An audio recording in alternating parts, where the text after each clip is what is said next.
pekerjaan misi, pekerjaan penuaian, pekerjaan pertumbuhan perkembangan gereja, pekerjaan multiplikasi dan pelipat gandaan gereja dimulai dari apa? Doa. Makanya di hari perpisahan, Yesus dengan murid-murid di hari kenaikan dia bilang begini, jangan kemana-mana, tunggu di Yerusalem sampai Roh Kudus turun. Mereka tunggu berapa hari? 10 hari. Bikin apa selama 10 hari? Berdoa, berdoa, berdoa, berdoa, berdoa. Orang kalau punya kehidupan doa berbeda. Bukan masalah tulis atau tidak tulis, hafal ayat atau tidak hafal ayat. Tapi urapan roh, itu yang paling penting. Amin.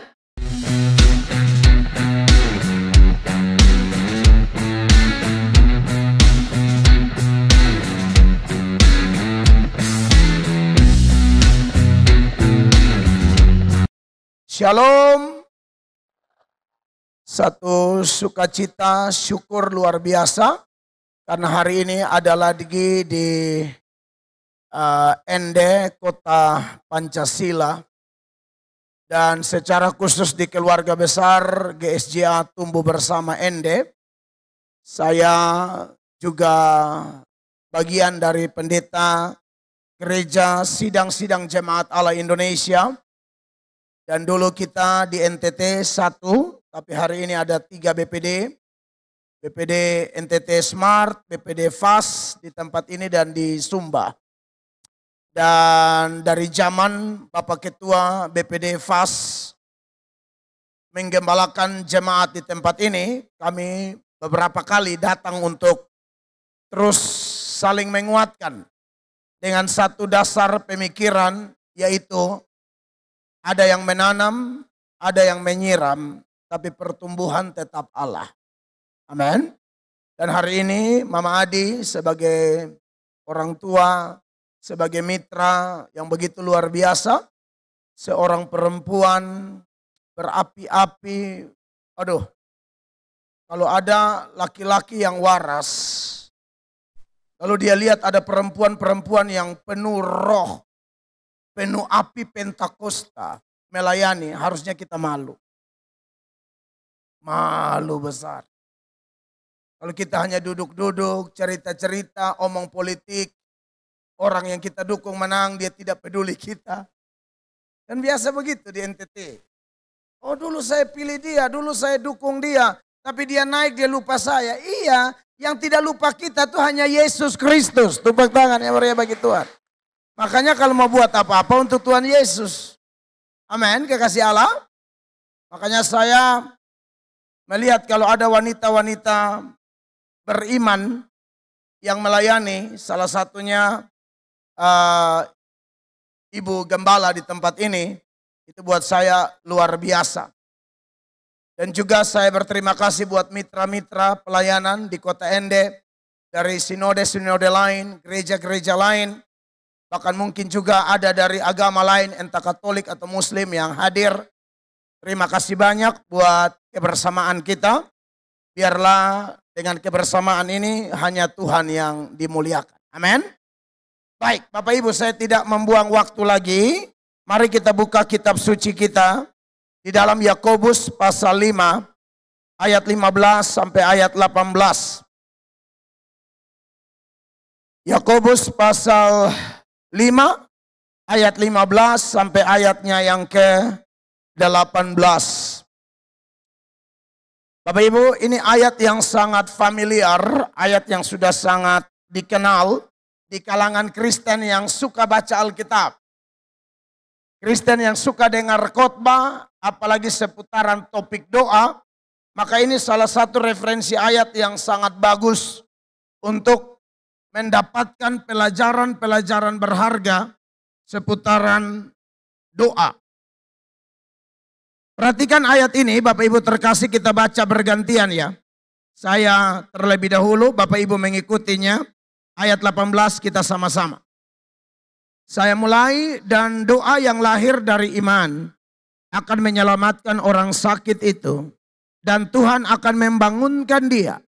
Dan jika ia telah berbuat dosa, maka dosanya itu akan diampuni. 16 jemaat 23.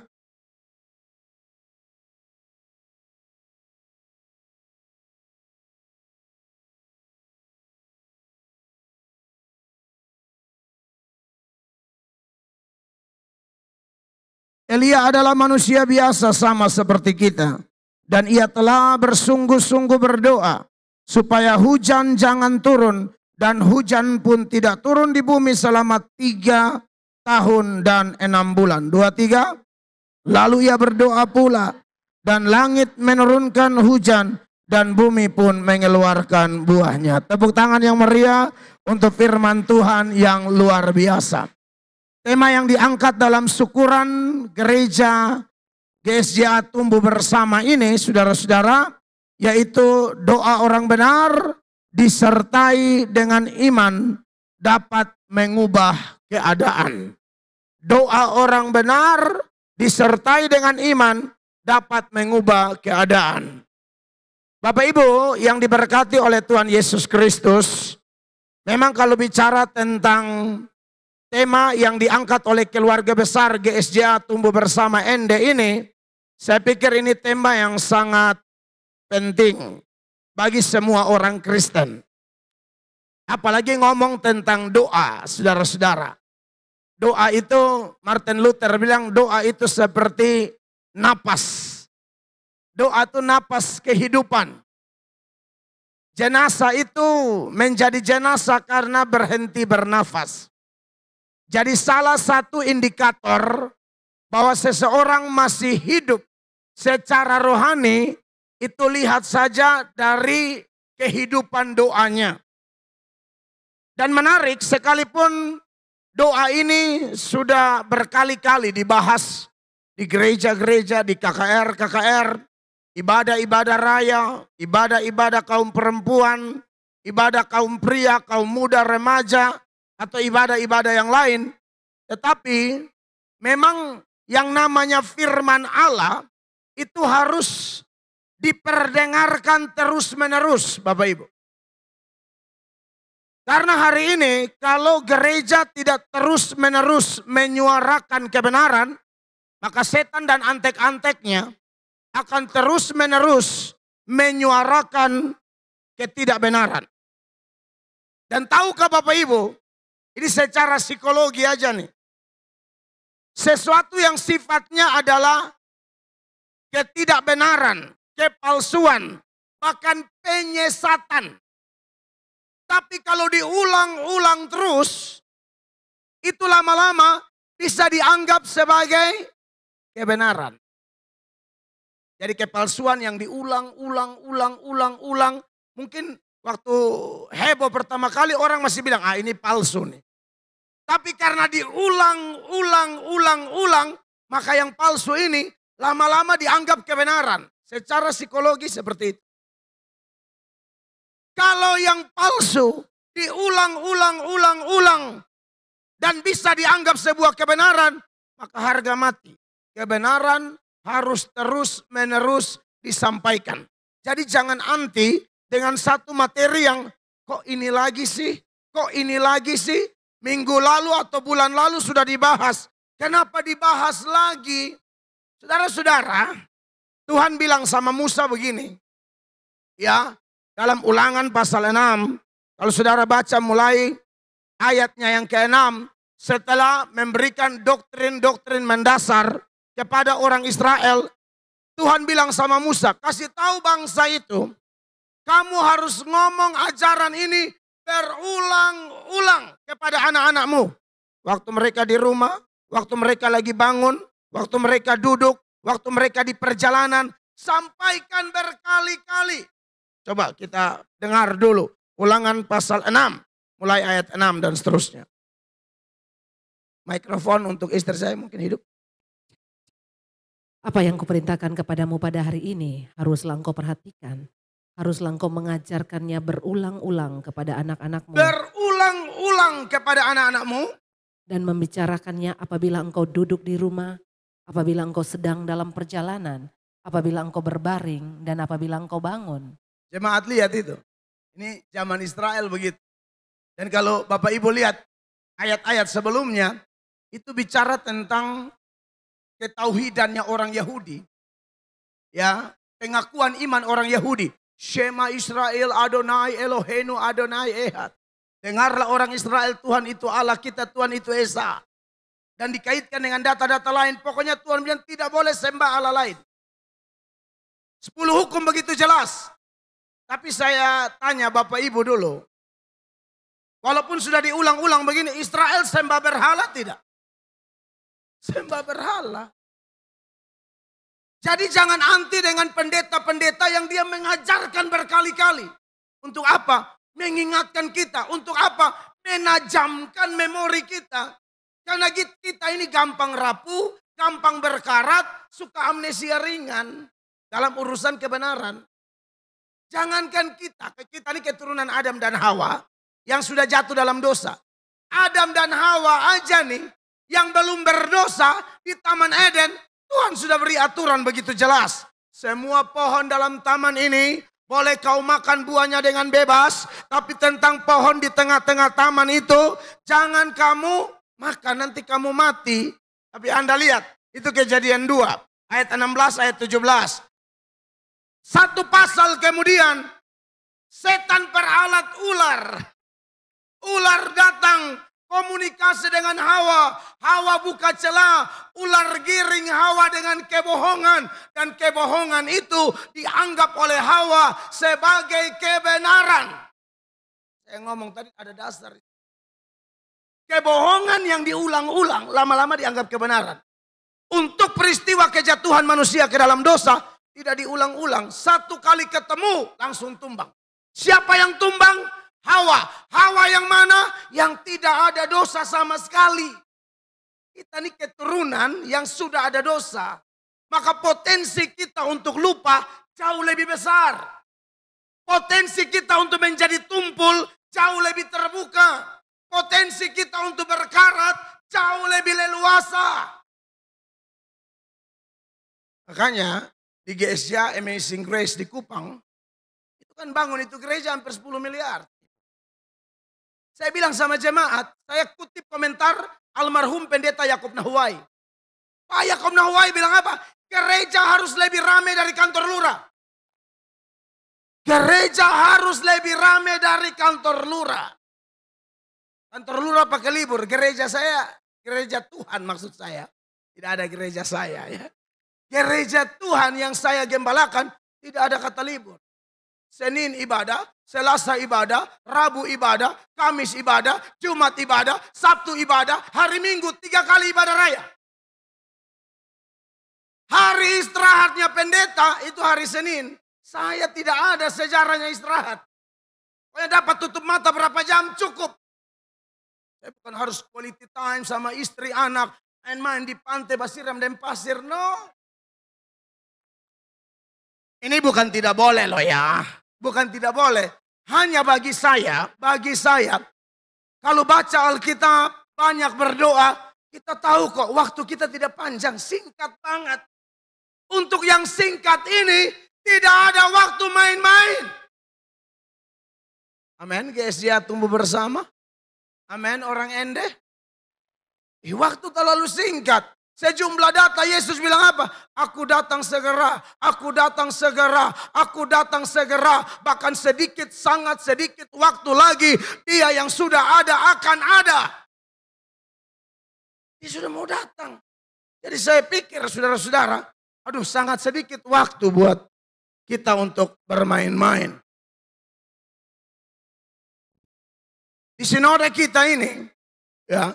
Supaya kawan-kawan non-GSJ juga tahu dan mungkin di teman-teman di GPDI atau gereja yang lain juga punya tata gereja atau keputusan bersama. Khusus kami di GSJ Indonesia untuk urusan doa dan baca Alkitab. Itu sampai ada keputusan dari BPP. Pendeta baca Alkitab 1 tahun 1 kali habis. Begitu ya Pak Ketua ya. Kan bagus. Kadang-kadang pendeta jago khotbah tapi tidak jago baca Alkitab. 1 tahun 1 kali harus habis. Itu pendeta. Untuk berdoa, pendeta 1 hari 1 jam. Jemaat 2 tahun 1 kali baca Alkitab. 1 hari 30 menit. Itu bagus sekali. Hanya ketika kami rapat di BPD NTT Smart, sesepuh kami, Pendeta John Adu,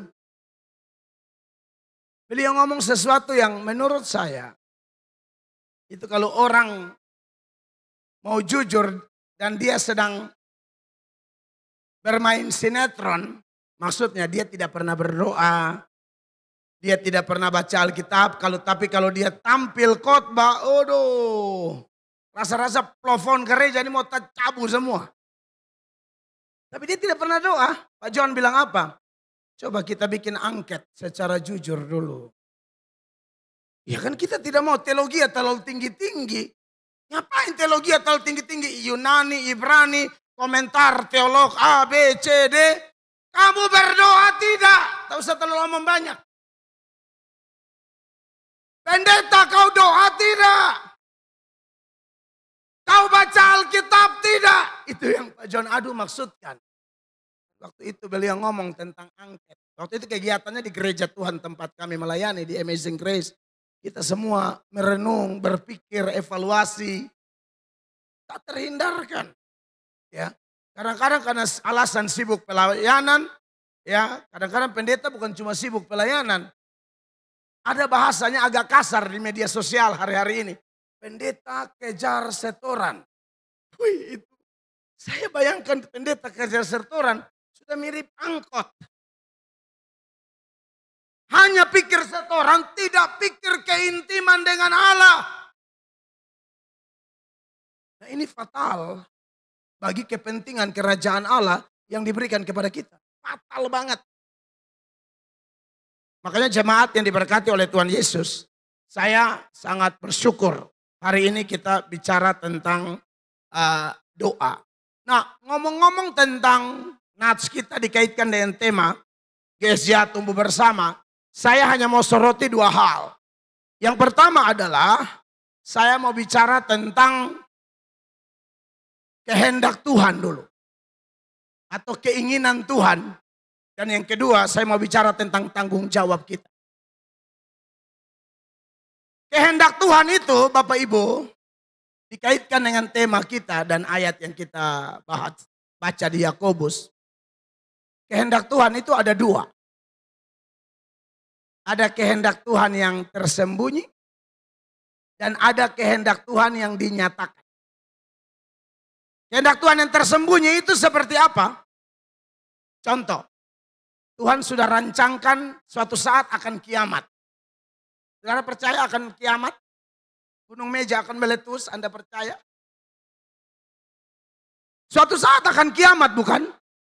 Tapi kapan tersembunyi? Yang tersembunyi ini akan dibukakan tepat pada waktunya. Jangankan kiamat. Kita semua ini punya nomor urut kematian. Tapi masih disembunyikan. Nanti dibukakan. Sekarang tersembunyi. Jadi tidak usah berdoa tanya Tuhan, kapan hamba mati? Tuhan kasih tahu lu stres. Iya toh?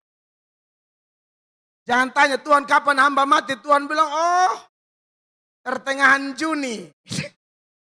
Di cabang keluarga Gereja Tumbuh Bersama. Nah yang ini tersembunyi, bahkan secara jujur, kita nikah dengan siapa saja kan tersembunyi. Nanti sudah waktu Tuhan baru dibukakan. Ada orang pacaran dengan siapa, nikah dengan siapa. Ada yang dia pacaran dengan anak-anak muda toh. Pacaran dengan ini 6 tahun, 7 tahun. Sudah yakin banget nih akan jadi istri atau jadi suami. Tahu-tahu putus.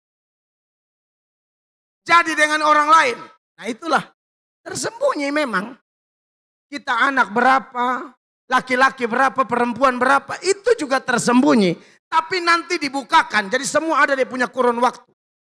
Itu kehendak Allah dalam arti kehendak Allah yang tersembunyi.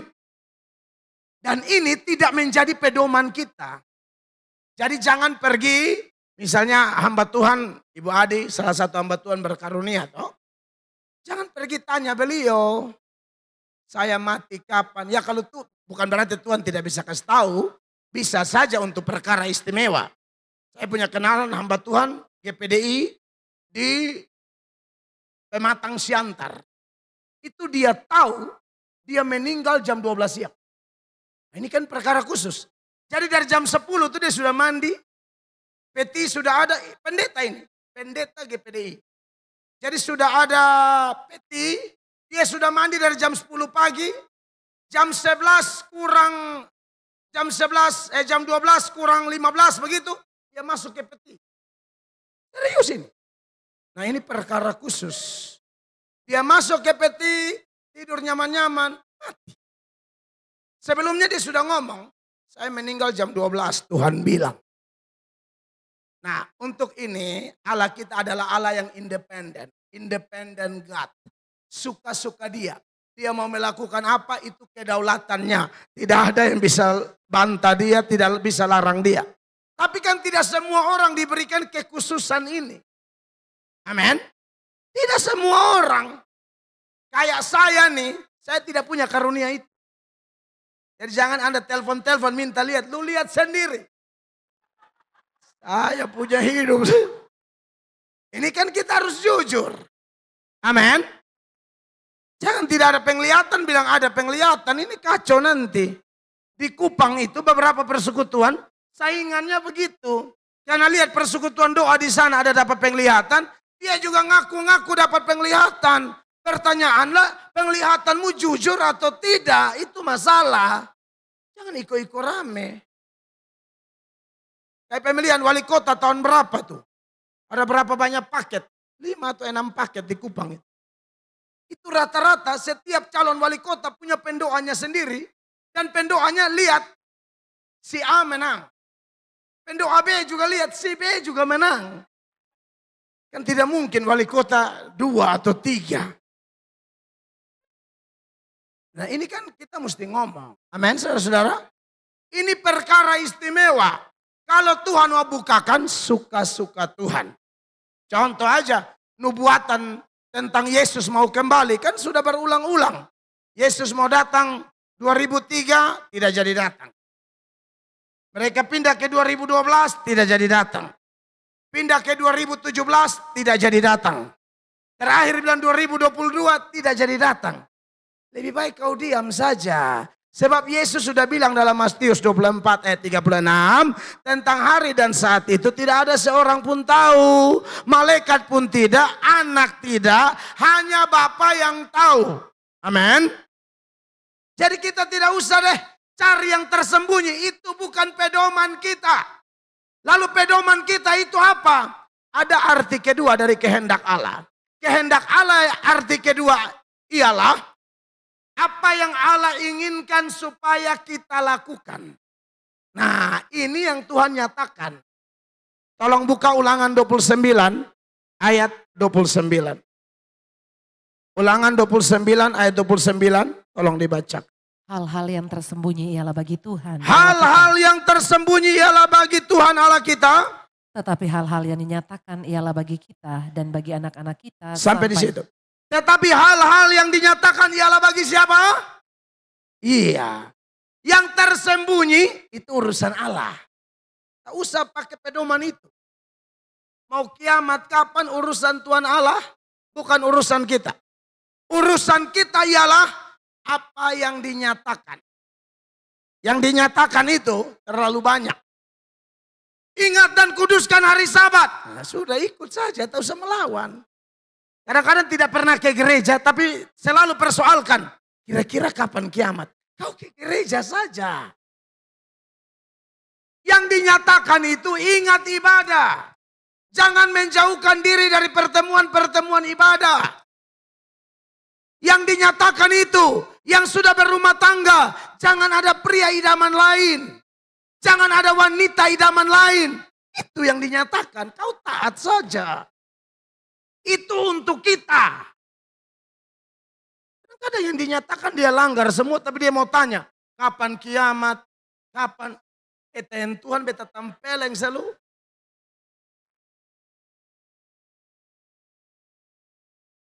Nah, salah satu yang dinyatakan adalah doa. Amin. Tetapi saudara-saudara, supaya kita jangan sombong secara rohani. Saya mau kasih tahu pada hari ini bahwa tema kita ini yang bilang doa orang benar didoakan dengan iman akan mengubah keadaan. Baik orang benarnya, baik imannya, baik doanya, baik keadaan yang berubah. Ini semua butuh topangan kasih karunia. Amin. Tahu definisi kasih karunia Bapak Ibu?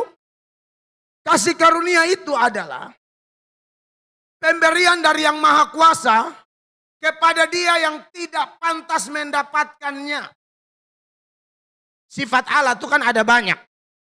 Saya kontraskan antara kasih karunia dan keadilan.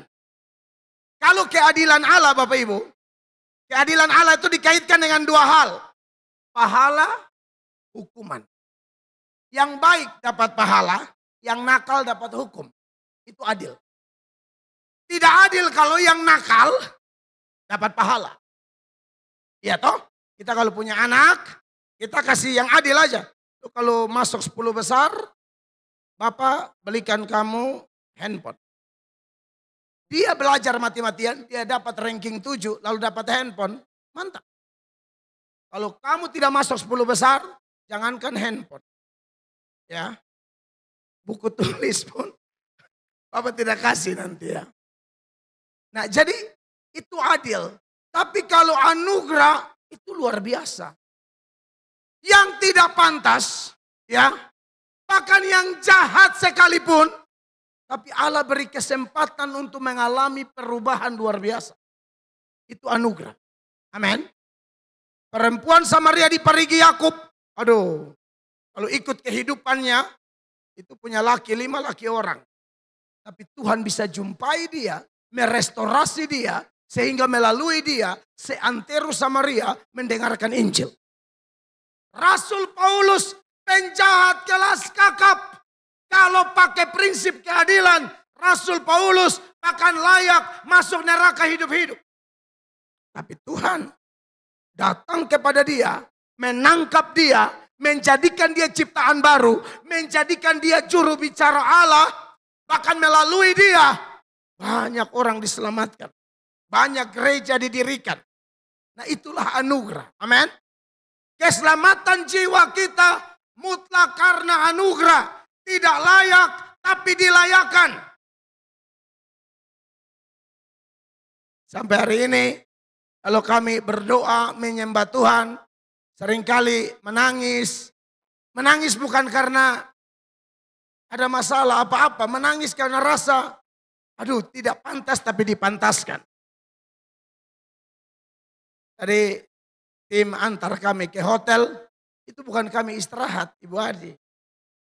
Biasanya kami menyembah pakai gitar, tapi tidak ada gitar toh. Di handphone itu lagu pujian penyembahan semua. Tadi langsung klik GPCC. 1 jam kita nyembah. Karena, dan kalau berdoa begitu, aduh rasa tidak layak sekali. Rasa tidak pantas karena orang kalau dari kota Kupang tahu background saya. Ini bisa jadi pendeta, ini anugerah. Bisa pakai jas adat Alor, ini anugerah. Dulu Ibu FK punya persekutuan apa? Kebun anggur. Anak-anaknya Ibu FK itu, persekutuan doa, mereka penginjilan di jalan-jalan. Salah satu hasil penginjilannya Mel Atok. Itu volunteer. Tanpa gaji. Memang itu roh penginjilan berkuasa atas orang-orang muda itu. Dan itu terjadi di berbagai sudut kota di Kupang. Di tempat-tempat di mana banyak preman. Banyak anak nakal di terminal Oepura, di Kampar, Texas. Di mana-mana waktu itu yang nakal-nakal di Oepura. Itu para penginjil datang. Mereka sekolah teologi ya? Tidak. Mereka dapat honor dari gereja? Tidak. Memang dorongan Roh Kudus membuat mereka melangkah, cari anak-anak nakal injili, cari anak-anak nakal ajak ke persekutuan doa. Di sanalah kami mengalami Roh Kudus, di sanalah kami mengalami lawatan Allah. Makanya kalau ingat sejarah, wow. Memang semua karena anugerah. Amin. Dan kalau bicara tentang anugerah terlalu luas. Dan itu hanya ada dalam Kristus. Makanya dalam Yohanes 1 itu, ayat 16, ayat itu memberikan keterangan bahwa di dalam Yesus itu kita akan mengalami anugerah demi anugerah. Perhatikan ayat ini. Karena dari kepenuhannya kita semua telah menerima kasih karunia demi kasih karunia. Kasih karunia demi kasih karunia. Jadi ngomong kasih karunia itu banyak dan tidak habis-habis. Makanya dia pakai kalimat dalam teks bahasa Indonesia. Kasih karunia demi kasih karunia. Bisa bertobat karena kasih karunia. Lalu Paulus bilang apa? Aku ada sebagaimana aku ada sekarang. Ya. Bahkan aku bekerja lebih keras dari mereka semua. Tapi sekali-kali bukan aku. Tapi kasih karunia Allah. Paulus punya sapu tangan itu. Kena orang sembuh. Kalau ini kena Anda ya IGD. Jadi maksudnya karunia beda-beda. Tak usah minta bilang, Papa bisa tempel. Dari tempel pingsan. Itu Paulus melatok tidak di bagian sapu tangan. Jangan minta tempel ya. Pakai sapu tangan sendiri-sendiri. Petrus, iya kan? Bayangan karena orang sembuh. Ya sudah, Tuhan punya miliaran cara. Amin. Tuhan punya miliaran cara. Kita tidak bisa mengkotak Tuhan dengan satu cara. Miliaran cara. Hampir 50% perjanjian baru Paulus yang tulis. Paulus bilang, aku bekerja lebih keras dari mereka semua. Mereka di situ siapa? Lebih dari Petrus dan kawan-kawan. Anda lihat itu latar belakang teks. Dan dia bicara tentang orang-orang saksi mata kebangkitan Kristus. Itu ayat. Paulus bilang aku lebih dari mereka. Tapi bukan aku. Dia paling prematur dalam hal berjumpa dengan Yesus. Tetapi yang terbelakang ini menjadi yang terdepan. Tapi kenapa? Karena anugerah. Karena di dalam anugerah kita dimampukan melakukan perkara-perkara besar. Yesus berkata, jika engkau percaya kepadaku, engkau akan melakukan pekerjaan-pekerjaan yang aku lakukan, bahkan yang lebih besar dari yang aku lakukan. Itu dalam konteks memberitakan Injil, saudara. Yesus tidak pernah bikin KKR di Ende. Maksudnya waktu dia menjelma dulu. Amin. Melatok sampai Ende. Bukan berarti, ini mesti dimengerti, bukan berarti kita lebih hebat dari Tuhan Yesus, bukan. Jangkauan pelayanan pengikut-pengikutnya akan lebih luas. Yesus tidak pernah ke Afrika. Banyak hamba Tuhan berkhotbah di Afrika.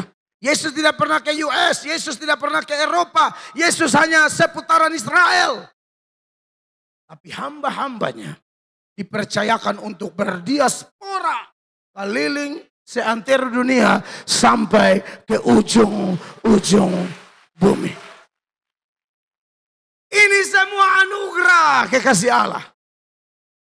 Maka kalau GSJA tumbuh bersama, ya saya cukup tahu gereja ini. Karena ini kan kayak rumah saya sendiri kan.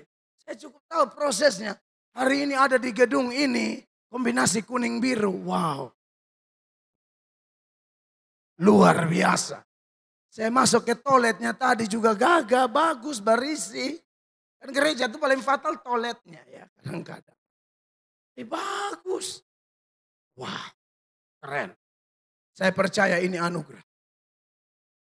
Nah, kalau ngomong tentang kita dibenarkan, kita melakukan pekerjaan-pekerjaan besar, itu karena anugerah. Keadaan bisa berubah, itu karena anugerah. Dan satu hal lagi Bapak Ibu terkasih.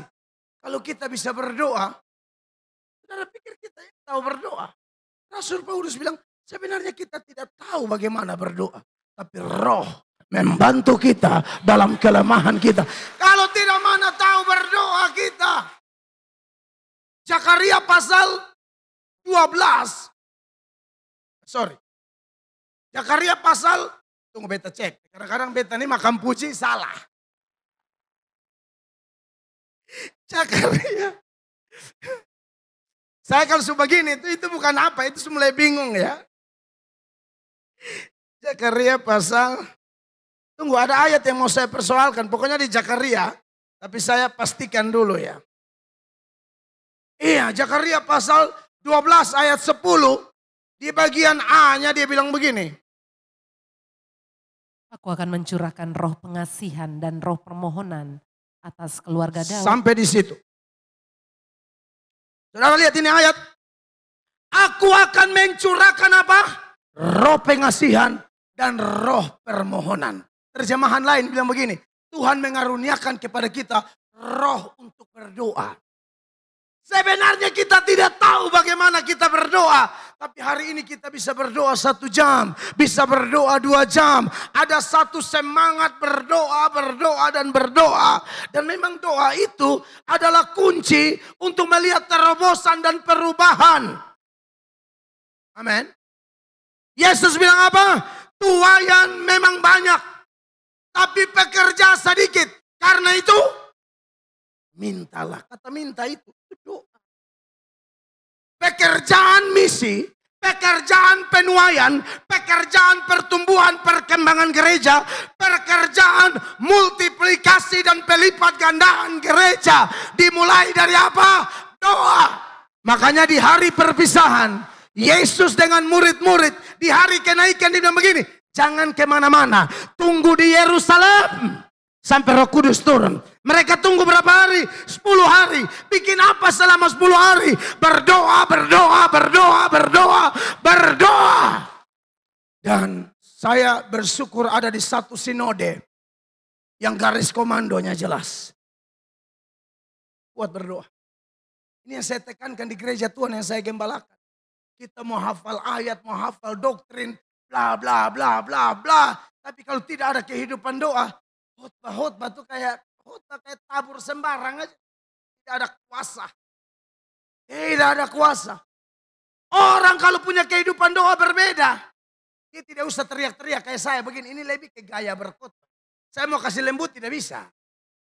Serius, orang suka bilang, coba Bapak lebih pelan. Iya, kau enak saya mati di mimbar kalau saya pelan. Ini sudah stylenya saya. Tapi ada juga orang karena kekuatan doa, urapan Roh Kudus. Saudara pernah baca sejarah seorang pendeta bernama Jonathan Edwards. Jonathan Edwards itu, dia punya khotbah terkenal dengan judul Orang Berdosa di Tangan Allah yang Murka. Jonathan Edwards tidak berkhotbah kayak saya begini. Dia pakai teks. Di mimbar dia cuma baca.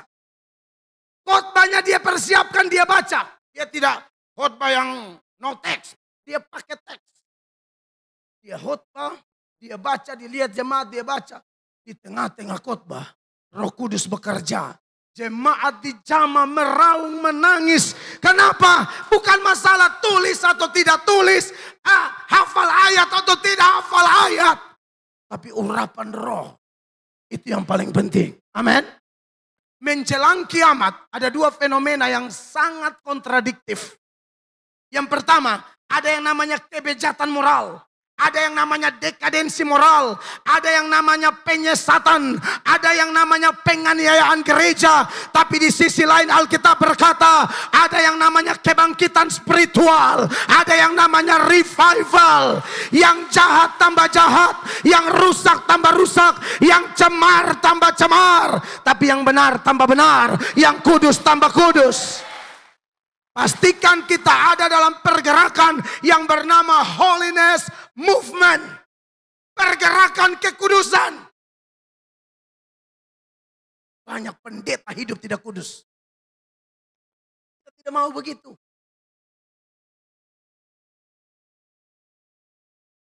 Saya khotbah di gereja Tuhan di tempat saya. Di hari apa? Ulang tahun saya. Saya bilang cek WhatsApp semua ibu-ibu dan nona-nona di sini. Pernah tidak Bapak Gembala WA kau yang aneh-aneh? Jangankan kata-kata, pernah tidak Bapak Gembala kirim kau hati retak? Nah, ada deh. Karena ada di WhatsApp tuh yang hati pica. Maksudnya apa? Bapak kenapa kirim saya hati pica?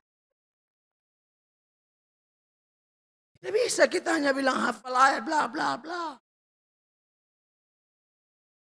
Inti kekristenan itu ada 2. Inti kekristenan itu ada 2. Apa yang kita percayai dan apa yang kita lakukan. Ini 2 aja. Apa yang kita percayai, saudara mesti bisa mengerti itu. Tritunggal, ya, Yesus adalah Allah, Roh Kudus adalah Allah.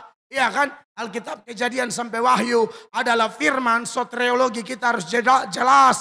Keselamatan hanya dalam Yesus Kristus, the one and only way. Kan? Tapi ini doktrin. Yang lu lakukan apa? Bukan hanya apa yang kau percayai, tapi apa yang kau lakukan. Makanya kepada Timotius, Rasul Paulus bilang begini. 1 Timotius 4 ayat 16. Paulus bilang gini. 1 Timotius 4 ayat 16. Awasilah dirimu sendiri dan awasilah ajaranmu. Sampai di situ. Yang pertama apa? Awasilah dirimu. Yang kedua, awasi ajaran. Ini harus balance. Ajaran harus bagus, diri harus bagus. Makanya kekasih-kekasih Tuhan, saya bersyukur bahwa gereja-gereja Tuhan sekarang sudah kurang bicara itu. Saya senang kalau kita bicara mujizat. Banyak orang yang menyangka pendeta Melatuk itu tidak percaya mujizat. Makanya jangan lihat khotbah potong di TikTok tuh. Pendeta otak miring kalau tidak percaya mujizat. Mujizat masih ada. Amin.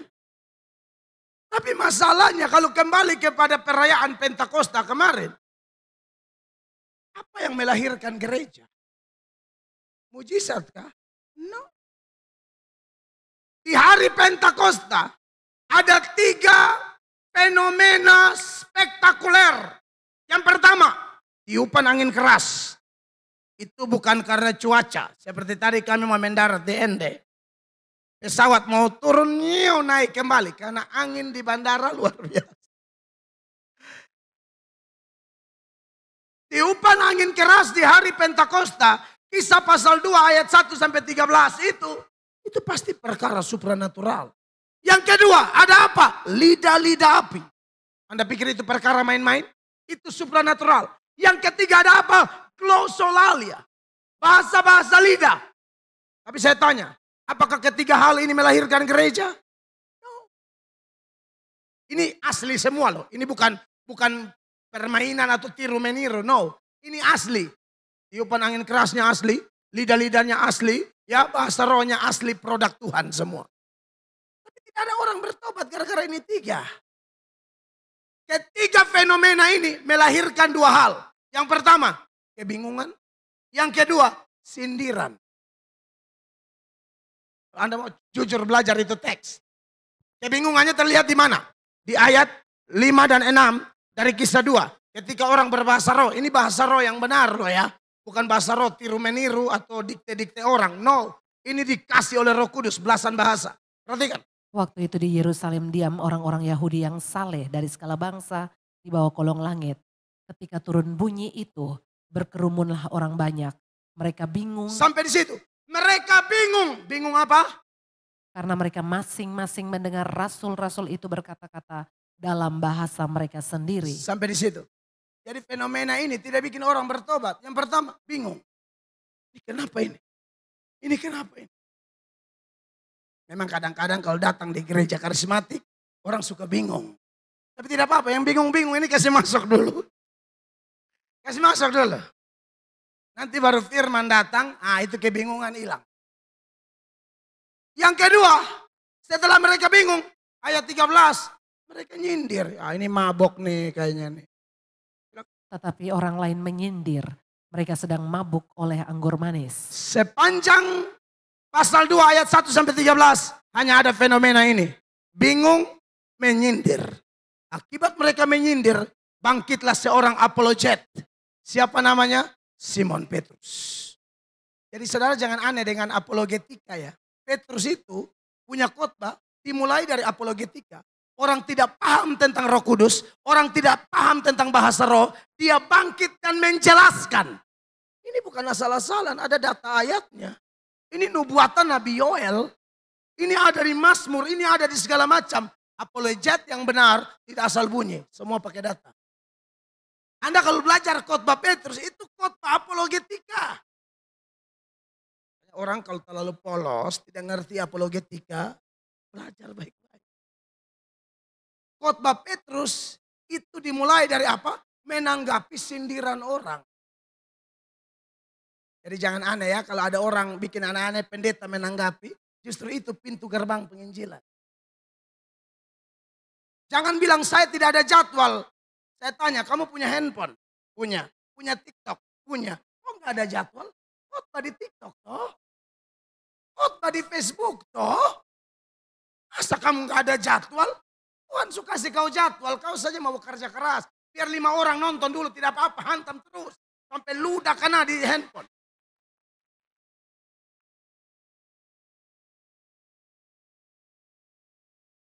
Kemarin pulang dari Amerika, saya lanjut. Saya sama keluarga dari Amerika 3 minggu. Khotbah di GPDI, di Betani, GSJA. Mayoritas saya khotbah di gereja karismatik semua. Hanya satu gereja Protestan di New York. Itu ulang tahun yang ke-33 ya. Atau 34 ya. 33 ya. Gereja Kristen Indonesia New York. Hanya satu gereja Protestan. Yang lain karismatik semua. Ulang lagi, lanjut kota KKR Pemuda Sekota Makassar. PGPI, Persatuan atau Persekutuan Gereja Pentakosta Indonesia, Sulawesi Selatan. Sementara pelayanan berlangsung, banyak WhatsApp masuk. WhatsAppnya isinya apa? Berita meninggalnya Yahya Waloni. Saya kayak adik bungsunya Yahya begitu. Saya sudah semacam keluarga Yahya, lu harus tahu. Yahya meninggal. Masalahnya Yahya meninggal pas saya lagi KKR di Makassar.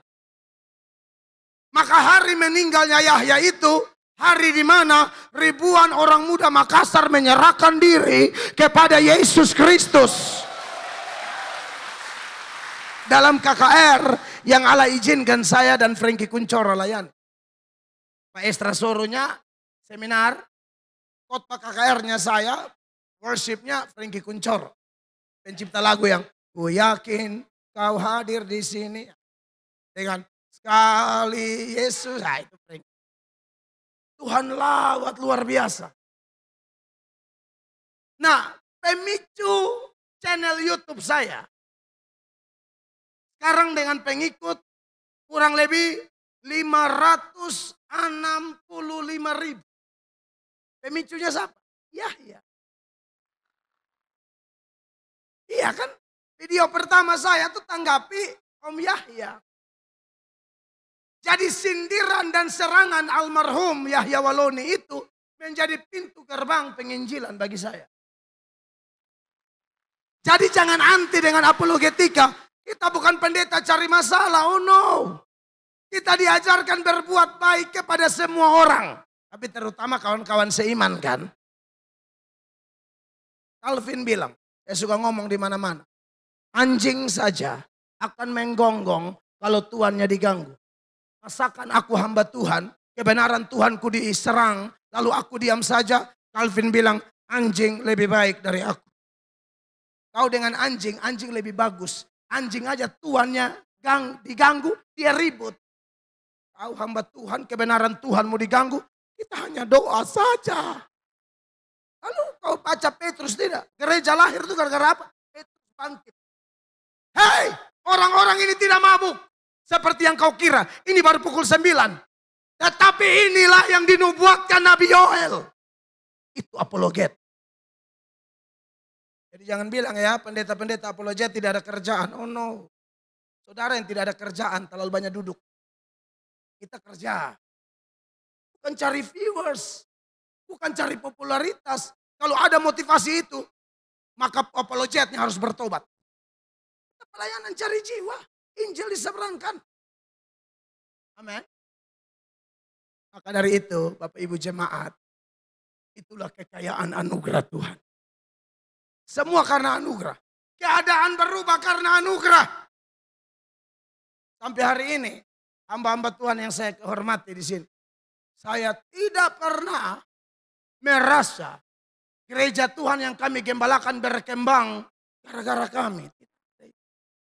Tidak ada.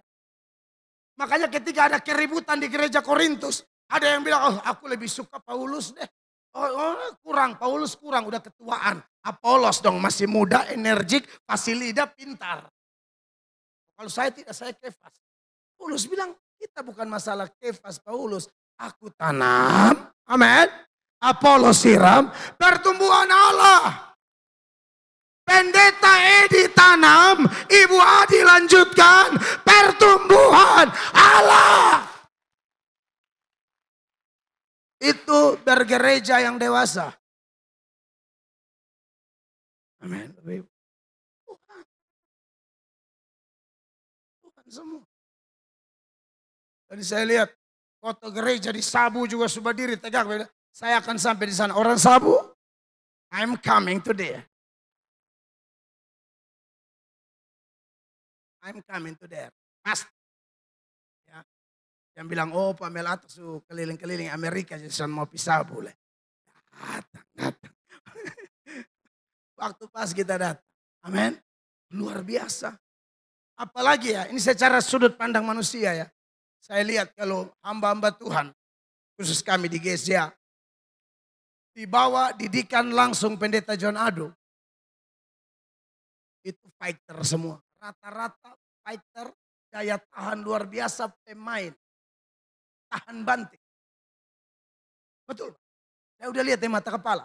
Saya kalau kunjungi ke daerah-daerah, saya tahu bilang ini anak I4.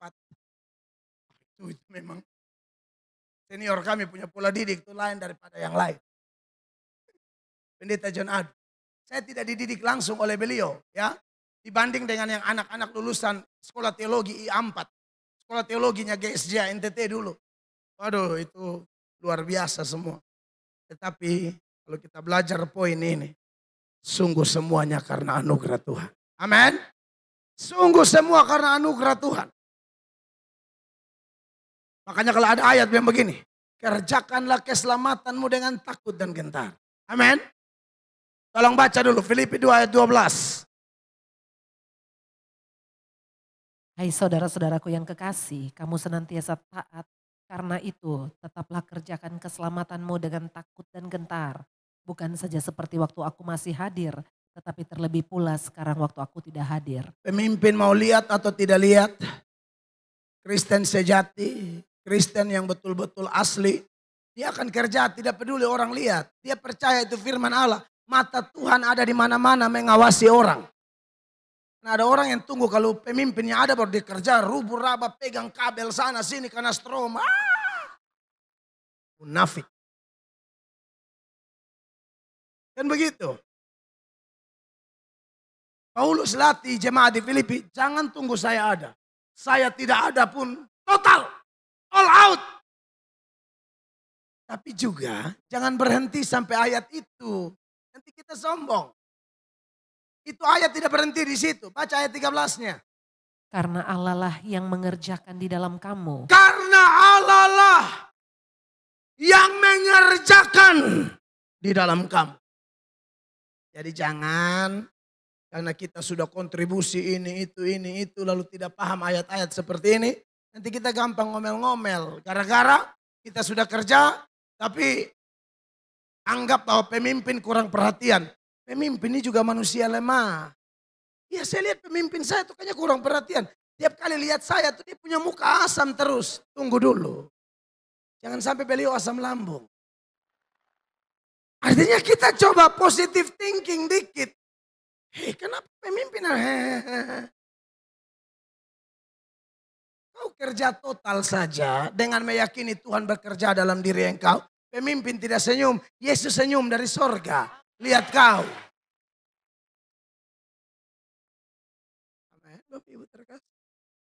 Jangan tunggu orang lihat baru heboh. Orang yang mengalami Filipi 2 ayat 13 ini.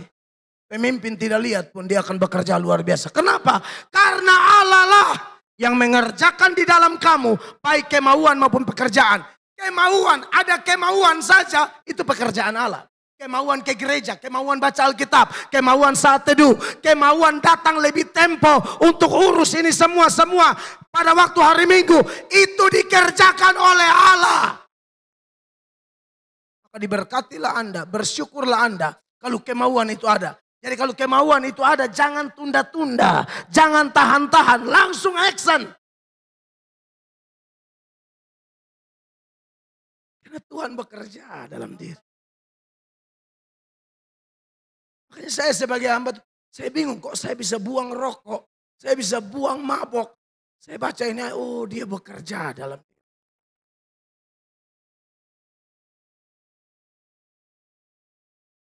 Dulu tersinggung tingkat tinggi.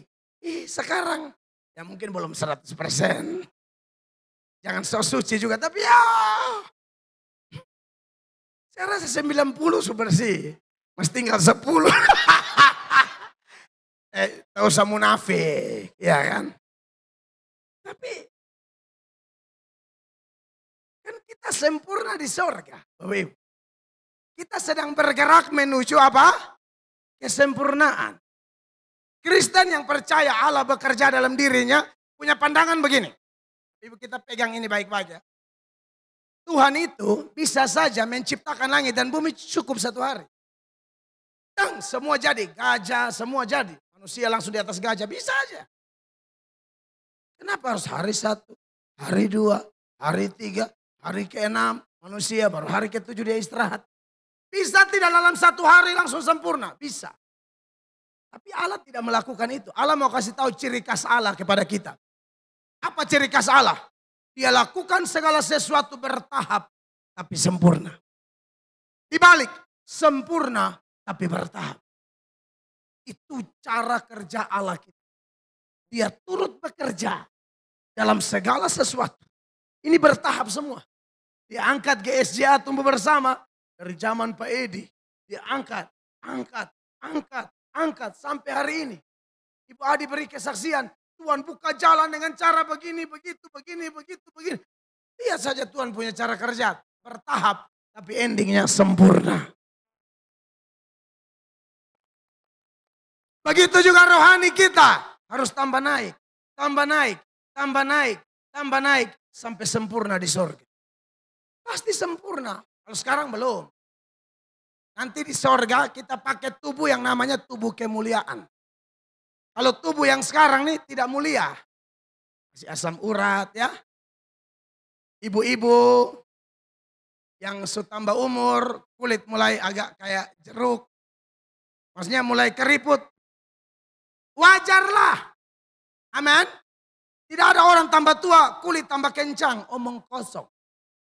Kecuali Anda tarik. Ada kan yang tarik benang, tarik kiri kanan, pipi dia tarik, semua dia tarik. Jadi kalau pendeta bikin lucu semua ketawa dia susah. Karena kalau dia ketawa lepas, benang putus. Sudahlah, rumus kitab suci itu begini, Bapak Mama. Lahiriah merosot. Fisik ini akan menurun. Sampai kubur, kembali jadi tanah. Tapi batin harus dibaharui dari hari ke hari. 2 Korintus 4 ayat 16. Perhatikan ayat ini. 2 Korintus 4 ayat 16.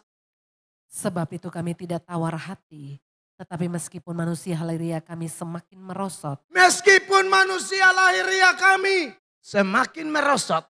Namun manusia batiniah kami dibaharui dari sehari ke sehari. Orang Kristen jangan balik rumus ini.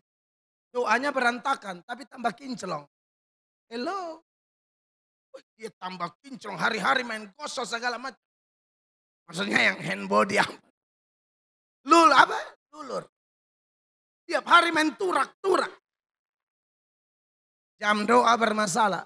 Anda cek ini rumus kita. Lahiriah menurun, batin tambah naik. Tolong. Amin. Tidak ada yang bilang, oh berarti kita pun tidak usah urus diri. Jadi mau ancor. Bukan. Uruslah dengan keyakinan bahwa tidak akan tambah bagus.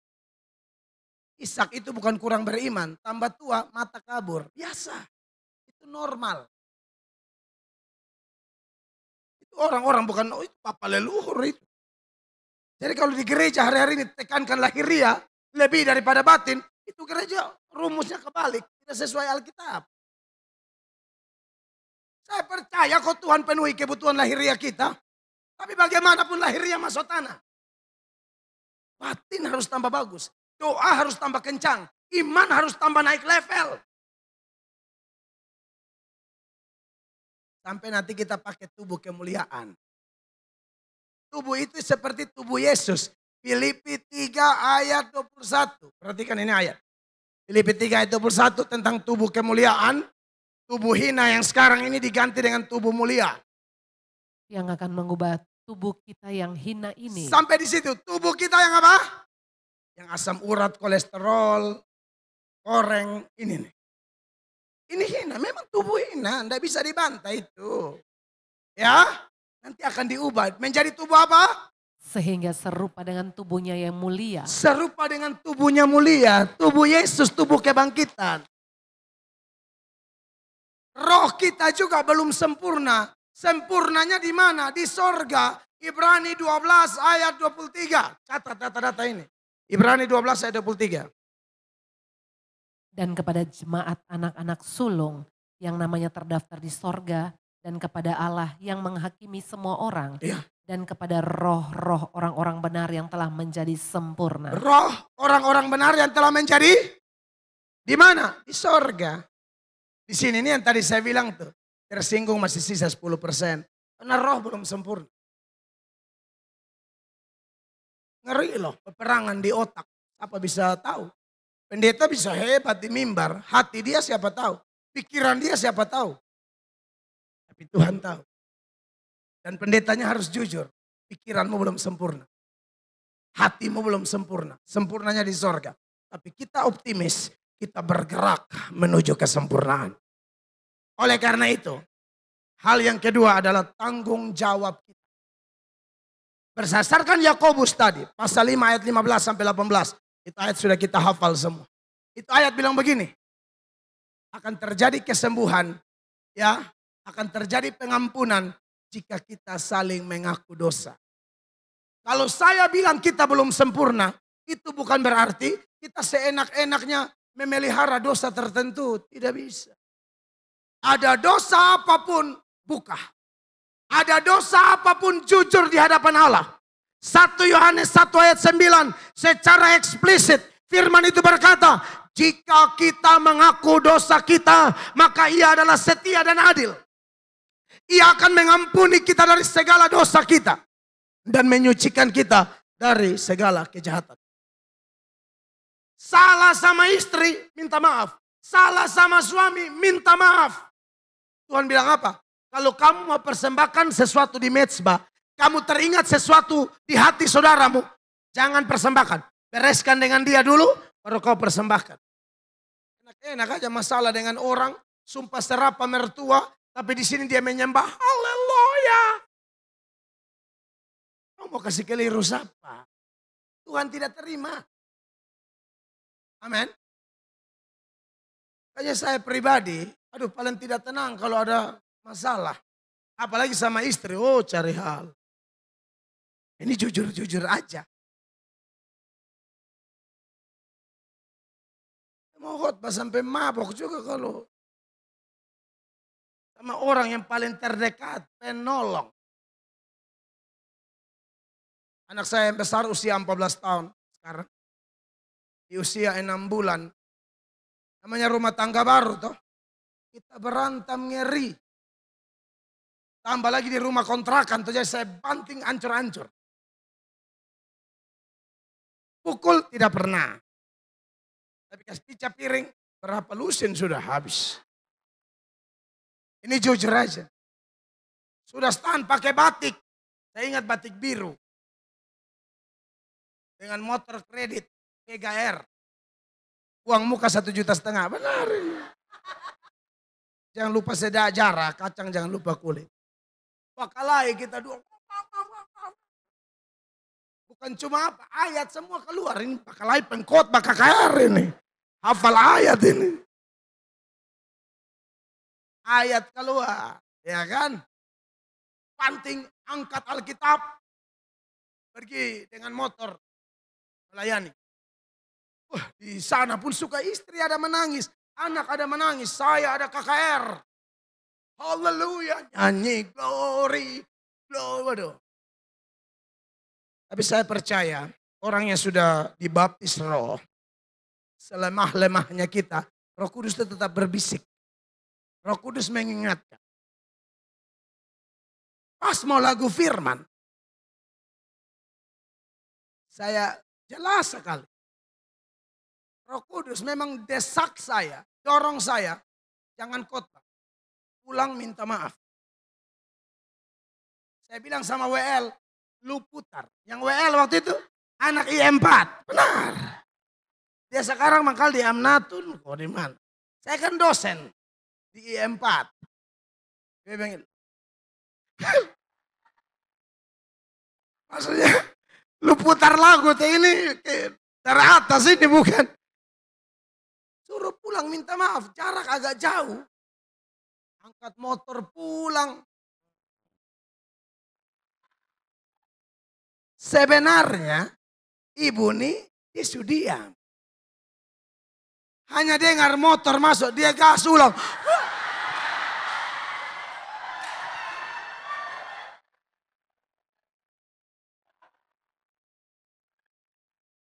Dia sudah tahu.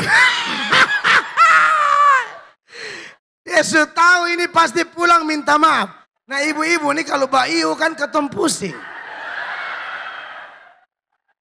Mereka, ibu-ibu ini kalau posisi unggul, aduh, hancur kita. Sudah diam, sebenarnya hanya Vega R masuk, langsung. Beta bilang, wah ini lama nih. Lama ini. Akhirnya masuk. Saya bujuk-bujuk. Mama. Pegang aja.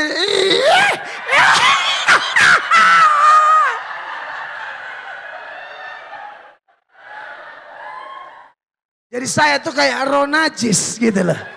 Disentuh pun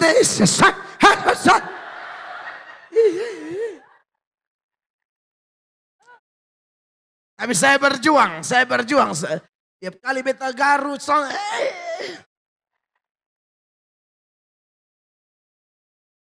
Rayu-rayu tuh.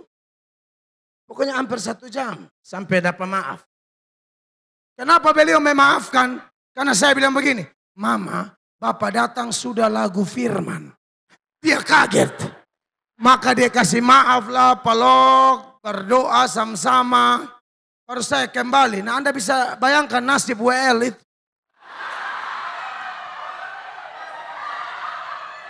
Itu WL menyembah, tidak panggil Yesus lagi. Aduh pendeta di mana lalu? Tidak panggil Yesus, ada yang bab tua di mana? Oh Tuhan, oh haleluya. Tidak lihat ke sorga, lihat ke parkiran. Oh Yesus. Oh, haleluya.